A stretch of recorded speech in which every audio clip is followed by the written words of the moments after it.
Chelsea Football Club, whilst Xavi Simons tells Bayern Munich, I'm not interested in you, I'm only Chelsea, Enzo Maresca decides to throw a grenade in there and now everybody's melting down. Enzo Maresca openly said he wants a new centre-half. Initially, it was taken out of context. He said, no problem, I'll make it very clear. I want a new centre-half. And now, he's actively coming out and slamming Badiashile and basically tells Fofana, you can't play there either. We're going to break it down. We're going to talk about the situation. There's a lot to talk about. I've got 4 solutions, right? There are 4 solutions. They're going to have to take one of them. It's not popular solutions. It's uncomfortable conversations. And this is one of those things where there is no right answer. There is no right answer. Because what I think should happen, what Enzo should think should happen, what you should think, we won't know until the time is there. And we're going to, after, look at it with hindsight and say this is the correct answer. But what we can do is break it down. We can be respectful. We can be reasonable. And we can continue this talk. Also, Carney, well, Dortmund think we're mugs. Dortmund think they're going to absolutely lowball us. They've already taken our pants down for Gittins. Now they want to take the top and they want to take our socks. They think they are the tribal chief of taking shoes. They think they're the Shulafala. They think they're Bronson Reed. Because all of a sudden they're trying to mug us off for Carney. I'm going to explain that to you. But before we get started, number 1, hit that like button. It's the best way you can support the channel.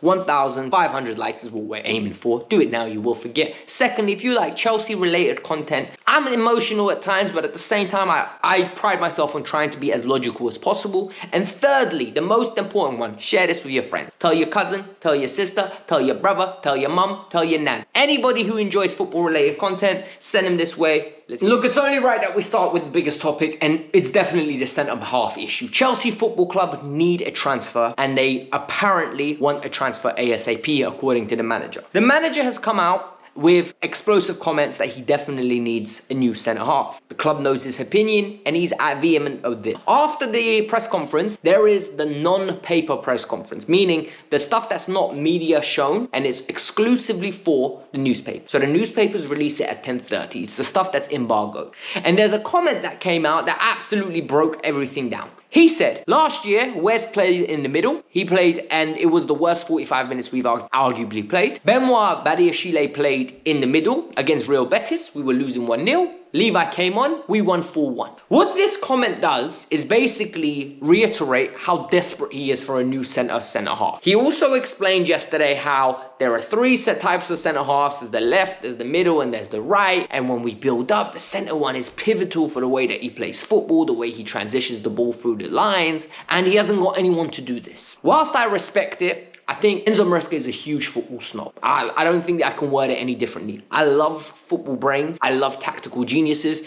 I think he's an innovator. The problem is, I believe sometimes he overcomplicates things for his own good. So for example, the whole dependence until March was Robert Sanchez needs to play it short. If he kicks it long, I'm subbing it. Robert Sanchez started kicking it long, we started winning games. And all of a sudden, Maresca's reputation started going up. Chelsea started winning games. We made top 4. Yubtida, we won 2 trophies. So he moved away from his rigid self. Now, once again, he's reiterating he can't live without this middle centre-half. And for me, sometimes I think he needs to be a little bit more open-minded. I understand having your principles, but as a manager, in my opinion, there needs to be flexibility. If you don't have flexibility as a manager, your expiry date is there written in front of you and it's going to hit you fast. You need to adapt. If you adapt, your expiry date continues to move on. All managers eventually get sacked. And now we need to talk about what's going on here, because he essentially has 4 opportunities now. Number 1, Josh Achampong, right, is being linked with clubs. Josh is actively being linked with Manchester City and Bournemouth. This is coming from The Guardian. Chelsea said he's not for sale. Under no circumstances is he for sale. Journalists have come out and said if they sign a new CB, Josh will move on. And whether that's on a loan or a permanent, we don't know. There have been quotes coming out of Bournemouth's chief executives or their sporting directors, and the quotes are as simple as, we've inquired about Josh Achampong, we really like him. Chelsea said only a dry loan, nothing else. Furthermore, we are hoping this can change in the coming weeks. Evidently, conversations are being held about Josh. Real Madrid wanted him, Bayern Munich wanted him, PSG wanted him, Man City want him, Bournemouth want him. If Josh was playing somewhere else, we would be clamoring to bring him in. And this is the frustrating thing, right? Because as you can see, the talent is there. But what people are saying is he can't play in the middle. And now we need to talk about who can play in the middle. Renato Vega. Renato Vega can, but for some reason, he's not being included at all. We know he left the club on terrible terms. And this is now being reiterated, and I'm not blowing this out of proportion because we are desperate for a centre-back. And that's exactly what he is. Somebody that's imperious on the ball. He is actually very good. That is his selling point. That is his USP. That is his unique selling point. He is very good on the ball. His long passing are amazing. He can play through the lines, and he uses both feet to a good stand. Yet, Villarreal put a bid in for Renato Vega, and guess what? It's all broke down. It's all absolutely collapsed on us. Chelsea do not want to sell him unless the fee is high. Renato wants to leave, and one day we're going to find out why. Now let's talk about how we solve this little issue that we have. Because Enzo wants a new player. The board clearly don't want to go out and spend. And what we can guarantee is, at this moment in time, if we go and spend, it involves one of two things. We spend, someone's got to leave. The pen's gone. If we spend, someone's got to leave.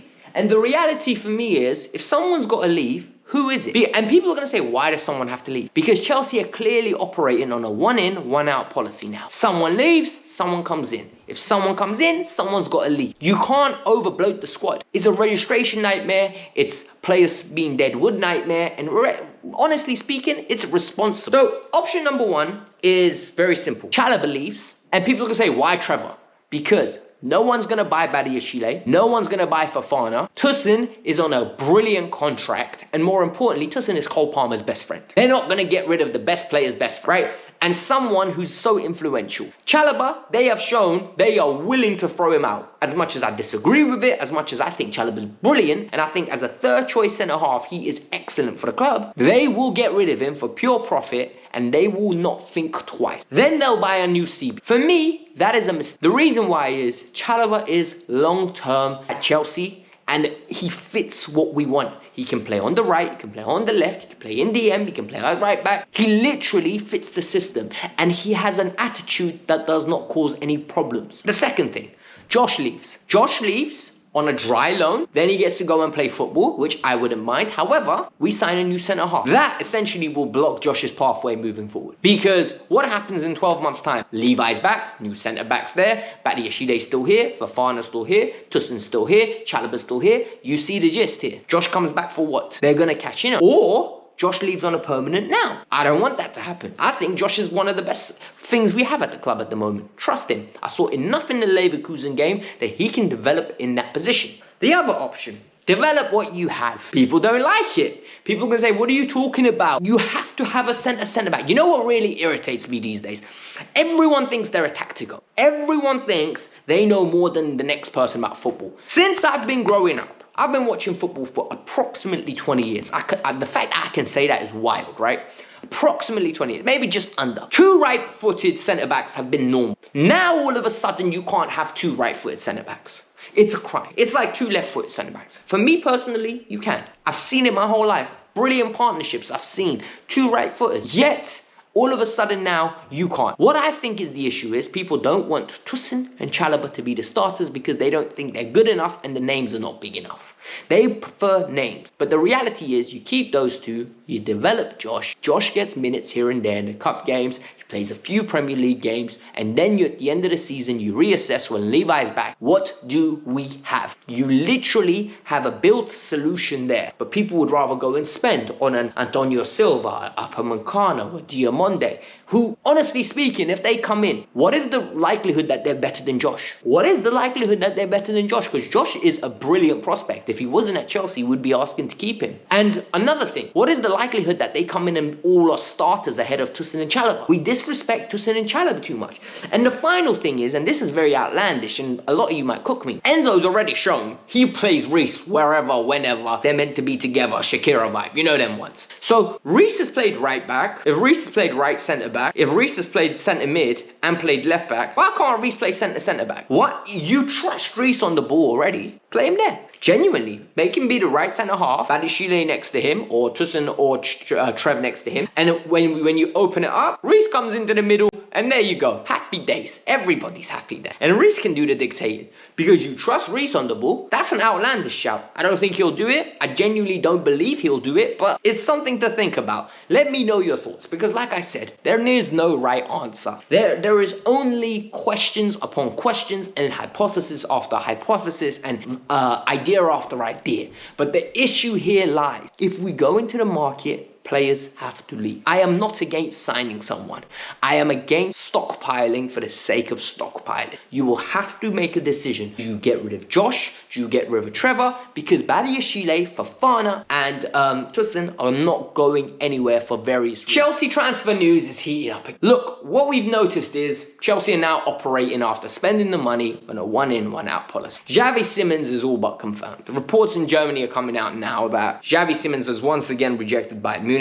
He's not interested in joining them. He only has his eyes for the Premier League in Chelsea. This is great news. This actually eases my mind. However, this also reiterates to me that the deal's done. The only issue here now is Nkunku has to move. Once Nkunku's transfer is sorted, it will move on. Positively, Bayern Munich are involved in this again. Max Erbel wants Christopher Nkunku. This now will, in my opinion, elevate this to the next level. They're going to start having talks. Chelsea have lowered the fee. And hopefully we find a way out for Nkunku, because kid's very talented, or guy's very talented. He's the same age as me, bloody. He's very talented. He's a good footballer, and I really respect him. Problem is, it just didn't work out at Chelsea. So if Bayern Munich get him, he could be their long-term solution for Jamal, or short-term solution for Jamal Musiala's injury, and a replacement for Coman. He literally can play on the left, can play at the 10, he can do a job at 9 if needed. I think he's already smashed it in that league, so there's almost proof of concept of what they're buying. But I think we are going to get Xavi Simons, and I think it's a matter of when, not if. This next thing that we need to talk about irritates me, because I'm so torn on where I sit on this, and I think a lot of you are going to be similar to me,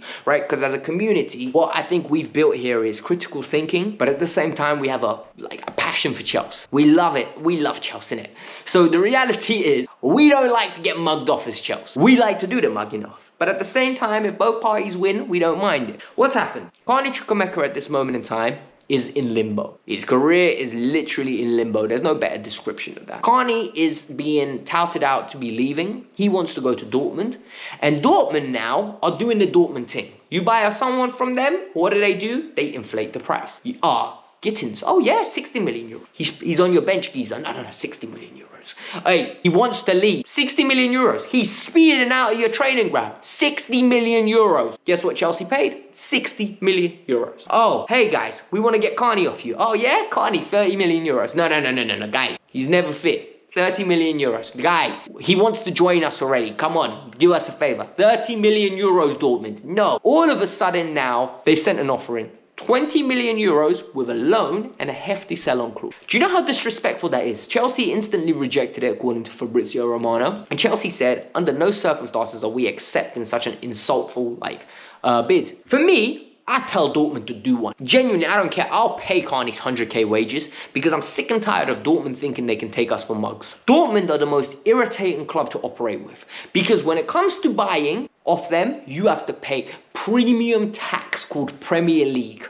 When it comes to selling, hey, they're like, no, your Premier League wages are huge. We can't do that. The player... Listen, you want Carney, he wants you. Sort out the wages with Carney.